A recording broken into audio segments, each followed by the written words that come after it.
ఈ వీడియోలో మనం JNTU C లాంగ్వేజ్ R18 సిలబస్లో ఉన్నటువంటి ఫైల్ సెక్షన్స్లో ఉన్నటువంటి రెండో ప్రాబ్లమ్ సాల్వ్ చేద్దాం.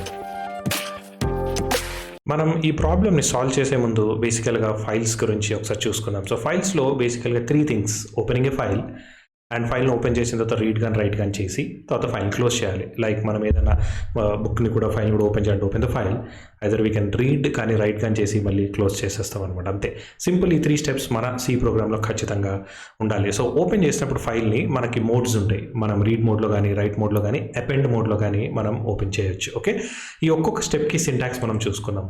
ఫస్ట్ సింటాక్స్: ఫైల్ని ఓపెన్ చేయాలి అంటే మనకు ఆల్రెడీ ఫైల్ టైప్ ఉంటుంది. ఓకే, ఇది ఆల్రెడీ stdio.h లైబ్రరీలో ఉంటుంది. సో మనం జస్ట్ stdio.h లైబ్రరీని యూజ్ చేసుకొని డైరెక్ట్గా ఫైల్ని యూజ్ చేయొచ్చు. సో ఫైల్ పాయింటర్ ఏం చేస్తుంది అంటే fp is a pointer to A file and fopen returns a pointer to A file. బేసికల్గా మనం ఇచ్చిన ఫైల్ నేమ్ ఇది, ఏ మోడ్లో కాల్స్తే ఆ మోడ్లో మనము ఓపెన్ చేసుకోవచ్చు అనమాట. దాని ఎగ్జాంపుల్ చూద్దాం. సో ఆ ఫైల్ని ఆ మోడ్లో ఓపెన్ చేస్తుంది. ఒకసారి రీడ్ మోడ్లో కాల్స్తే రీడ్, లేదా రైట్ మోడ్లో కాల్స్తే రైట్, అపెండ్ మోడ్లో కాల్స్తే కూడా అది ఓపెన్ చేసి మనకి ఫైల్ పాయింటర్ ఇచ్చేస్తుంది అనమాట. సో దానికి ఎగ్జాంపుల్ చూస్తే మనం ఇలానే రాయొచ్చు. ఒక ఫైల్ పాయింటర్ fp తీసుకొని ఆ fpలో fopen అన్నప్పుడు మనకు ఒక పాయింట్ వచ్చేస్తుంది. లేదు అంటే ఒక సింగిల్ లైన్లో కూడా మనం డైరెక్ట్గా ఫైల్ పాయింటర్ని ఇలా రాయొచ్చు. ఇక్కడ ఒక డమ్మీ ఫైల్స్ అనే ఫోల్డర్లో file1.txtని రీడ్ మోడ్లో ఓపెన్ చేసి మనకు ఆ ఫైల్ పాయింటర్ ఇచ్చేస్తుంది. అక్కడ నుంచి మనం రీడ్ కాబట్టి రీడ్ చేస్తాం, రైట్ అయితే రైట్ చేస్తాం. అకార్డింగ్లీ మనం మన కోడ్లో మోడిఫై చేసుకోవచ్చు అనమాట, యూజ్ చేసుకోవచ్చు అకార్డింగ్లీ.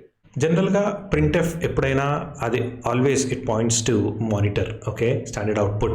అలాగే స్కాన్అప్ వచ్చేకాడికి అది కీబోర్డ్కి పాయింట్ అయి ఉంటుంది. అలాగే మీరు పుట్ క్యార్ తీసుకున్నా కూడా అది స్క్రీన్కి పాయింట్ అయి ఉంటుంది. అలాగే గెట్ క్యార్ తీసుకున్నా కూడా అది కీబోర్డ్కి పాయింట్ అయి ఉంటుంది. అదే ఒకవేళ మనకు ఫైల్స్ కావాలంటే మనము ఈ ఇన్పుట్ అవుట్పుట్ని ఏం చేయాలంటే ఫైల్కి పాయింట్ చేయాలి. అందుకని మనకున్న 2 ఫంక్షన్స్ ఏంటంటే getC అండ్ putC. getC ఏం చేస్తుంది అంటే క్యారెక్టర్ బై క్యారెక్టర్ ఫైల్ నుంచి డేటాను తీసుకొస్తూ ఉంటుంది.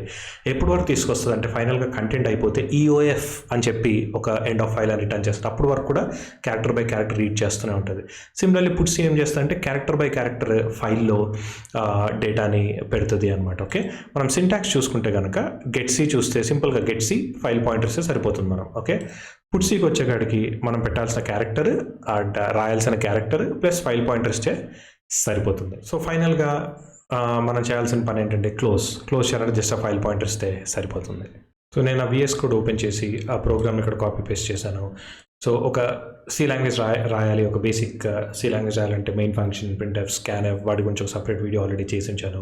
ఆ వీడియో లింక్ నేను డిస్క్రిప్షన్లో ఉంచుతాను. So I highly encourage you to go head and watch that video. ఈ వీడియో సాల్వ్ చేసే ముందు ఆ వీడియో వాచ్ చేస్తే ఇంకా ఇది మీకు బాగా అర్థమవుతుంది. ఫస్ట్ మనం రాయడం స్టార్ట్ చేద్దాం. Void main. ఓకే, ఫాంట్ని ఇంక్రీజ్ చేసేసి. ఓకే, ఫస్ట్ ఏంటంటే which copies one file to another, 2 files ఉండాలి మనకు. ఫస్ట్ ఒక ఫైల్ క్రియేట్ చేస్తాను, file.txt. దాంట్లో ఏంటి అప్పర్ కేస్లోకి రావాలి. సో దీంట్లో ఏం చేస్తానంటే this file contents will be converted into uppercase. That's it. So ఈ ఫైల్ని మనం ఏం చేద్దాం అంటే రీడ్ మోడ్లో ఓపెన్ చేసేద్దాం. అప్పుడు మనం ఏంటంటే రీడ్ సింటాక్స్ చూద్దాం.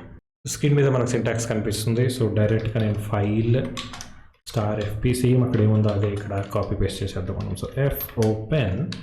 సో నా ఫైల్ నేమ్ ఏంటంటే file.txt, ఇక్కడ ఇదే లొకేషన్లో ఉంది కాబట్టి file.txt. దీన్ని ఏం చేయాలి, నేను రీడ్ మోడ్లో ఓపెన్ చేయాలి.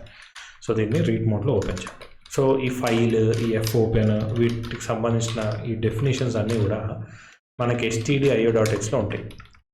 సో ఎప్పుడైనా ఫైల్స్లో డీల్ చేసినప్పుడు మనం చేయాల్సింది ఏంటంటే ఒకవేళ ఆ ఫైల్ లేకపోతే ఆ కేస్ని హ్యాండిల్ చేయాలి. ఒకవేళ ఫైల్ లేకపోతే కనుక మనకి నల్ రిటర్న్ చేస్తుంది.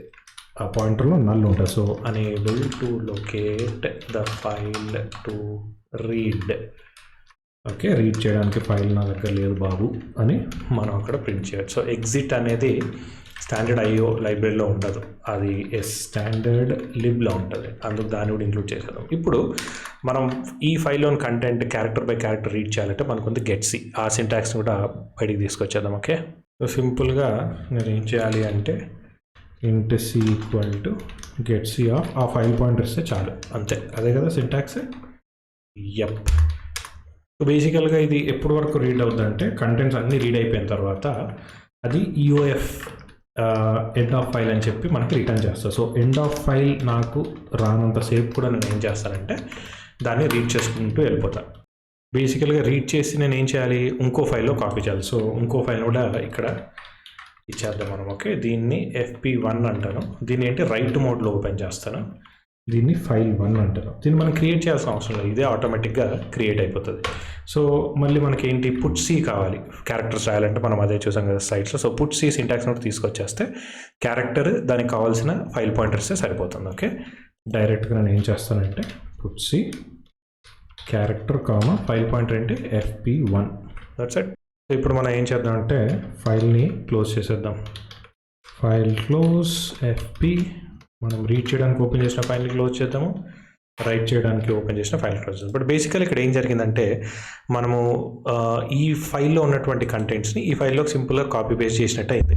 బట్ బేసికల్గా మనం చేయాల్సింది ఏంటిది అంటే ఆల్ లోవర్ కేస్ లెటర్స్ని అప్పర్ కేస్ లెటర్స్లోకి మనం మార్చాలి. సో అలా మార్చాలి అంటే మనకి ఒక ఫంక్షన్ ఉంది toUpper అని ఒక ఫంక్షన్ పెట్టేస్తే సరిపోతుంది. కానీ toUpperని మనం యూజ్ చేయాలి అంటే అది ఆల్రెడీ వేరే హెడర్ ఫైల్లో ఉంటుంది. ఆ హెడర్ ఫైల్ ఏంటంటే ctype.h. సో ఆ హెడర్ ఫైల్ని ఇంక్లూడ్ చేసుకుంటే డైరెక్ట్గా toUpper ఫంక్షన్ పనిచేస్తుంది. ఓకే, నా ప్రోగ్రామ్ ఇట్స్ లుకింగ్ ఫైన్. మనం ఏం చేద్దామంటే ఎగ్జిక్యూట్ చేసి చెక్ చేద్దాం. దీని ఫాంట్ కొద్దిగా తగ్గించేద్దాం. సో మీరు చూస్తే ఫైల్ 1 లేదు. సో ఇప్పుడు బేసికల్గా ఎగ్జిక్యూట్ చేస్తే ఫైల్ 1 కూడా రావాలి. ఓకే, a.out వచ్చింది, కంపైల్ అయింది. ఇప్పుడు మనం రన్ చేస్తే సక్సెస్ ఫైల్ 1 వచ్చేసింది. దాంట్లో కూడా అన్ని అప్పర్ కేస్లో వచ్చేసినాయి. మీరు చూస్తే క్లియర్గా ఫైల్ 1 పెడితే ఇవన్నీ లోవర్ కేస్లో ఉన్నాయి, అంతా అప్పర్ కేస్లో ఉంది. సక్సెస్ఫుల్గా మన ప్రాబ్లమ్ని మనము సాల్వ్ చేసేసాం. Thank you all for watching this video. ఈ వీడియో కనుక మీకు నచ్చినట్టయితే లైక్ చేయండి, షేర్ చేయండి, సబ్స్క్రైబ్ చేసుకోండి. ఇలాంటి సిమిలర్ కంటెంట్ చేయడానికి ఎంతో మోటివేటింగ్గా ఉంటుంది.